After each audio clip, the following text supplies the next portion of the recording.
it's not teleportation. How can you transfer something instantly and Okay. not be teleported? What's the difference then at that point? Do you know what a Klein bottle is? No, maybe. Do you I know what a don't. Mobius strip is? Yes, Mobius Okay. strip. Yes. So a Mobius strip is a two-dimensional object that's been folded into the third dimension and then Right. reattached back into the second dimension, Yeah, I'm familiar creating with the graph. creating Yeah. something that in a two-dimensional plane isn't possible, Right. right? So a Klein bottle is the three-dimensional equivalent of that, where you've folded a three-dimensional object into the fourth dimension and then back onto the third dimension to create something that only has one side and intertwines with itself in a really interesting way. And it's one example of like fourth dimensional objects represented in 3D. And so we can't physically make it, but we can mathematically prove it.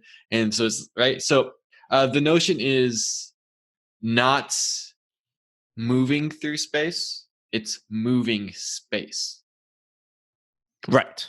Yeah. So it's getting out of the dimensions that we're stuck in. Are you saying that's teleportation or that's your method? That's how I did it without teleportation. What would teleportation be then? Would it be actually transmitting the energy or like your molecules to that location? Yeah, But then you're limited at the speed of light. probably. So But I didn't use teleportation because I morally don't agree with it. So I found a different solution. wait. Here's an interesting question that I've never heard in sci-fi. What if teleportation wasn't instantaneous? So because let's say because when you as a human as you accelerate towards the speed of light, that can cause basically can kill you. Like whatever, moving the speed of light, whatever that does. For some reason, we could say that like humans can never survive traveling at the speed of light. And if we start on that premise, then we say the only way to actually travel then is to break down your molecules basically and transmit your molecules at the speed of light and then reassemble you somewhere else. But that brings in some really interesting properties around that. That's very interesting. I kind of want to write that now, just as like a little story. Be like, I want to explore like what would that mean? That's why I found a way that's faster than the speed of light that doesn't require you to die. So I mean, wormholes, but nah, don't mess with wormholes. I figured those things out too. You don't even want to touch those. Let's just say well, that's essentially what you're talking about. You're talking about gaps. Wormholes are wrong. Okay. No, I'm not talking about gaps. You're talking. Wait, what you were talking about was essentially space time. You fold space time on itself, like what you call it, the book. And they had a crappy movie that came out with Oprah in it. I don't remember. No, this is gonna bother me now. Darn it! Darn you, Devin. Wrinkle in Time.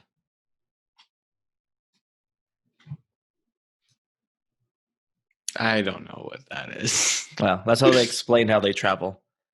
It's like you have a stick or a string. My favorite the whole string. Actually, together. The only there's two representations of time travel that I've appreciated. There's two. One is Paradox. He's a Ben 10 superhero. So Paradox was like so many superheroes. He is a scientist who was trying an experiment that went horribly wrong. Right. And there's an explosion and everyone was presumed dead. And the explosion actually launched him outside of space-time. Right. So he found himself in a white void. And I really love the way that he explains his experience, because he, like, outside of space-time, doesn't age. Yeah. Doesn't need food, doesn't need water, doesn't get thirsty, but he's thinking. And so he expresses his experience. He's like, now, you might suspect that someone in that situation would go mad. And I did. And eventually got bored of that too. Yeah. I just love that line. Yeah. He's like, I was crazy until it was boring. Yeah. But then he's like, eventually he came to the point where he learned. and he Right. studied. He figured out how the universe works. Mhm. So he time travels and teleports, but he doesn't. And like from his perspective, and he can't Right. express it to others, but he can show it to them. Like he can take others through time. But the way that he'll explain it is some time travelers will need a time traveling machine. Will need a device to time travel, but that's only because they don't really understand the map. Um, so it's just this funny like nuance of him like Yeah. literally like taking a jab at every time traveler ever and saying he's better. um, but that's one of them. The other one that I really liked was in the show Fringe. They had Mhm. characters that were like observers. I don't know what their technical title was, but their job, like, and this is a common job, but their job was to like observe the happenings of the universe and never to interact with them. Yeah. And the Fringe department learned about them because one person was not following their job description and was messing with things. But the notion was the demonstration was I appreciated because they had a tube. Mhm. Most people, and they were pouring water through the tube for the demonstration. They're like, most people perceive time like this tube. They start on this end, flow through this end, and then it's over. And then he just puts his finger on it and japs an air bubble. It's like some people move through time freely. Mhm. And I just like that expression of like it's not. Yeah. And both of the ones that I like about time travel are like effectively arguing that what they're doing isn't time travel. Exactly. Exactly. Which is cool because like what we think time travel would look like is probably not at all like completely wrong. And we legitimately when we Well, don't understand I time also enough. like it because if you can effectively explain a framework where your version of time travel isn't time travel, you Mhm. no longer have to answer the common paradoxes of time travel. You've escaped them entirely. Exactly. Well, it's like Doctor Um, Who.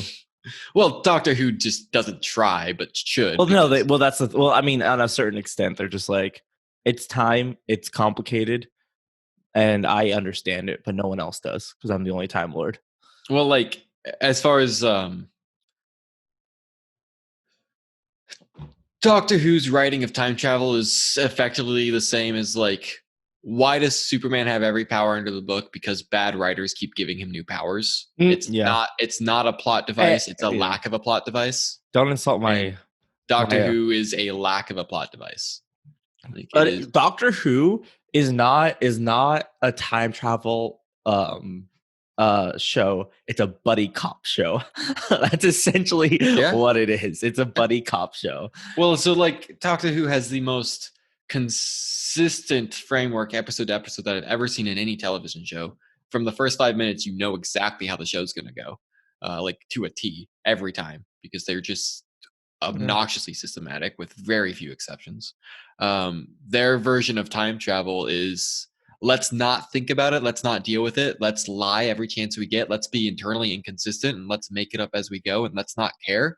And let's make sure our fans are okay with that because we're going to And tell they them they don't yeah, get to know. and they are. Um, and so And then, we are, I should like, say. when I see like YouTube show channels and episodes that are like places where Doctor Who had great consistency, and I'm like, okay, and I go and watch them, and you know, like Bad Wolf was a pretty consistent theme they ran for a while, so that's something that they'll throw out, right? And I'm like, That's a tattoo I want. But the anyway. examples that you guys use for good consistency in Doctor Who is like commonplace in every other cinematic world Yeah. ever. Yeah. And they're not good consistency. They're like, oh, look, they actually had consistency. Yeah. I just want to say, as someone who loves screenwriting a lot, even though I'll never be a screenwriter anymore, I love the art of it. Watching that first season and learn first, like getting into Doctor Who and like absolutely loving it because I was at my point where everything in my life was sci-fi. Going through that and then having that payoff at the end where I just realized that I had fully just walked into their trap and I got to experience that. Like I wish like that's a moment where that I want to experience for the first time again. Like I want dementia and want I want to watch that first season because that first season was just magical. Like it walking into the world of Doctor Who that first season was just like unlocking magic. and having that payoff at the end, which is why I don't think, like, looking back on it, I don't think it's the best season ever. I don't think, like, writing story wise, character development, I don't think it's like it's good, but I don't think it's great. But like watching it for the first time is a completely different experience because you're just in, if you let yourself be enthralled, you are truly enthralled. And at that point, the method of time travel doesn't matter. And that's why I didn't like in the later seasons when they tried to like work themselves in a holes of being like, yeah, oh, time travel, like, oh no, we're limited by this because that's how time travel works. I'm like, no, you lost the magic of Doctor Who. Like the whole like plot line of like, this is a fixed point, I have to die, and then he doesn't anyway. Like, I'm like, no, it wasn't a fixed point then. Like what you're talking about makes no sense. You worked your way into a hole that you made to try to like give it stakes because you understood, like, you got a valid complaint that you usually don't have stakes because you can just magic things away, which is great. That's why people watch it, is because it truly is magic, and you're not there to watch like a serious like Well, there's also like show about time travel. The consistent theme throughout Doctor Who is, I mean, the Doctor is this literally smartest being in the galaxy, can solve any problem that he ever faces. Yep. No, nothing's a threat to him. Right. And when it looks like he's losing, he's not. He's playing the game. Yep. Like that's the consistent theme. So the interesting points of Doctor Who are that he's consistently, and like from the Time War that's mythed about, like through and through, he's consistently not good enough. He's constantly finding himself in problems where he's the only person in the world who can save the day, but he can't get what he wants. Yeah. Or not the world, the universe. He's the only person in all of existence and all of history who has any chance of dealing with this. And he will save the day, and nobody will know what happened, and he will suffer, and his friends will suffer. Yeah. Like that's the motif of Doctor Who. Like every single character who ever comes into contact with the Doctor will just experience misery for the rest of reality. Yep. Like that, and misery while they're with him, and misery when they're not with him because they miss being with him. Mm-hmm. And it's just and it's funny too, like that they consistently put those as like when it comes to the people he cares about, and especially when it's like time to move on and give him a new companion. Like the ways that they separate him from his companions are like ways that it's like they literally wrote in, the Doctor can fix everything except this. Like, and it's a really interesting way of like letting actors leave and letting the dynamics shift, that they're just like, oh, actually there's no solution to this. Yeah, the Doctor can't do this. Why? Because he can't. Yep. And if it's possible, the Doctor's the one who can do it. So or he does it for them. But did you watch any of the later seasons? Like I think it's season 9. No. Do you mind spoilers? I don't think you care, right? So one of my favorite episodes in all of television comes in with, I think it was the first season with what's his name? Sorry, that's gonna bother Peter Capaldi. So I was at a point, like Matt Smith had just left, and Matt Smith was just like, he was different from David Tennant. David Tennant still is the best by far. David Tennant is just literally the most amazing person. David Tennant is the Doctor. He is, true. And Matt Smith had came in, and Matt Smith brought a whole different energy, and he was fun and exciting.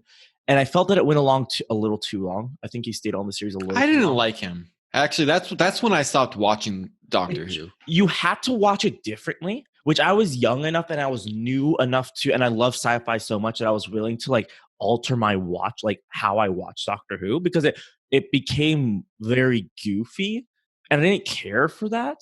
But also, there's a lot of really cool, like Amy and Rory were like the best companions ever, and I absolutely love their dynamics. So they helped a lot balance him out. But then, so he left, and then Peter Capaldi came on, and I didn't watch it at first. I'm like, I don't know the actor. I don't like, at that point, I was kind of easing myself away from Doctor Who. But finally, one day, it was like free on Amazon, and so I just watched it. And I did not like him at first. I thought he was a terrible choice. I was like, he's so serious and brilliant. Like going from Matt Smith to Peter Capaldi is a complete 180 turn. And isn't that like the general rule though? Every time there's a new Doctor, not really. Like every time there's a new Doctor, everyone hates the Doctor for like the first half of the season that he's in. Not David Tennant. But I mean, Christopher Eccleston, he only got one season, which I think is a little. I think he should have got another season, but whatever. Well, I think I can only speak for myself, but when David Tennant first came on, it took me several episodes to like him, and then I liked him far better. Yeah, I genuinely don't remember how long it took me to like him. I think I liked him right away, but I don't remember. But there's this episode, and it was towards the end of I think it was the end of the first season, and which is what sealed the deal, and it made me love Peter Capaldi and appreciate his take on the Doctor so much. And why I think, in my opinion, he's the second best. I mean, I haven't watched the newest Doctor Who seasons just because they're not free. So I'm not. It's not worth paying like $3 an episode for them. Sure. I could just polish through, but whatever. But there's this episode where I don't endorse that. I'll never endorse it. I said I could. I didn't say I would. Nope, never gonna be okay with that. Never. And so, there's this episode. He wakes up in a tower. He looks at the stars and he goes, "Wait, what?" He's like, "I don't remember time traveling." He's like, "It's 3 million years from when I remember last." He wakes up. He goes through a series. He's trying to find his way out. He sees a river. He sees like an ocean with skulls at the bottom of it. And there's through a series of events, he ends up trying to get out. And he hits this. He sees the TARDIS. He hits a crystal wall in front of him. Obviously, it doesn't really do anything. He's trying to get out. He gets chased by whatever monster that was there. Ends up dying, cloning himself from like 2 minutes earlier. And what you realize is that he does that for about 7 billion years, having the same discovery that, I'm way too far in the future. Oh, wait. And then realizing that this is why he got there and how he got there, and he figures it out at the end. He goes through it again. And the emotional journey of that, and basically the story is that he hits and this for me is just like, he hits the crystal wall for like 7 trillion years or something like that. And each iteration, he hits it and finally breaks through this 20-foot wall of crystal, and finally breaks through and escapes. And it's you have to watch it to grasp the full emotional range of it. And that for me that was such a huge metaphor for him as the Doctor, and how what he really brings to the table is he brings a more serious version of David Tennant, and he really brings that emotional weight. David Tennant was pretty serious. He was, but Peter Capaldi's even more so. Peter Capaldi barely he has a fun side too. Is that a good thing though? Because no, but it made me appreciate that take of a Doctor way more than Matt Smith, because Matt Smith was just too goofy. I'm like, the Doctor feels responsible for every single person that has ever lived and will ever live, and he has the weight of their souls on him. And that's who the Doctor is. And Peter Capaldi represented that in such a meaningful way. And I mean, the writing on that season, those seasons that he was on too, was just incredible to really showcase. And I think he was on for 2 seasons, 2 or 3. And I feel like those seasons are really meant to show this is who the Doctor keeps at bay. This is the side of him that he does not usually show. And I just appreciate that. I appreciate his performance so much. And it took me I think it took me a full season of watching. And then after I did, I was so glad that I actually watched it. And that's what I love. And that's why the thing I love about Doctor Who is that by the very nature, by the premise of having reiterations of dying and then being reborn, basically, is that you get to explore all the different ranges of that character in really cool and interesting ways. And you get to have different people give their own takes, and then of course it's so much fun when they do the time travel things where they meet their past selves and then they're doing stuff together. It's great. I love it. I haven't seen those. Oh yeah, it's a few specials. I think 2 or 3 of the Christmas specials have done that. I haven't seen any of their Christmas specials. No, I don't blame you. It's hard. They don't make it easy to understand what order to watch all the specials, because they're not just Christmas specials. There are specials too. The 50th anniversary special was really good. And it makes it so they don't make it easy. It You have to like look for the dates, find the order, and then watch the season and figure out which Christmas special to watch after that season.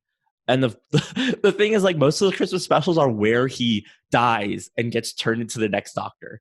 So you can't skip them. Otherwise, you lose a fundamental part of the series. But yeah, I just and then the way they have the different companions and the way they match them together, I feel like they usually get right. There's been a few missteps. I thought Rose should have gone from the first season. I don't think her and David Tennant worked very well together. Really? Or at least no, I'm sorry. I don't like the way she's like the fan favorites companion of all time. No, Amy and Rory for me are the best. They're okay, but favorites. she's like the fan. I know, so. But that's an interesting. My problem with it is not necessarily with her, but it's the way they wrote her was like a white, like someone who obviously like had understandable, like thought she lost, the person that changed her life, and then she has to get used to the new Doctor, and that was kind of the storyline. Okay, we have this person who life was changed, and now in a very short amount of time has to get used to this person being a completely different person and trying to come to terms with, is this the person that I love or not? Because she did fall in love with the Doctor. And I just don't like the amount of like just whininess they put in her. Like the amount of like poutiness, I would say. I think that's a better word. Is that Rose has so much more to offer than just being like pouty that her doctor changed. And I think that's why they should have left Christopher Eccleston on for another season and then done away with them and Rose. But I understand they have to transition it, and it's hard to transition and get people to love the characters. And so they keep old characters in to transition you into the new characters. I understand that. It's just unfortunate that they wrote her that way. And not to mention River Song, one of the best, like, neutral, chaotic characters of all time. Oh, someone who travels, it's such a cool, like, two time travelers, kind of like weirdly in love with each other, but not, but also like, it's just, fun. We could do an intro right now being like, Dev and I were just chatting about Doctor Who. We talked a lot about the nerdy stuff we love, and we definitely overthought this, so we thought we'd just make this little bonus episode. You just did it.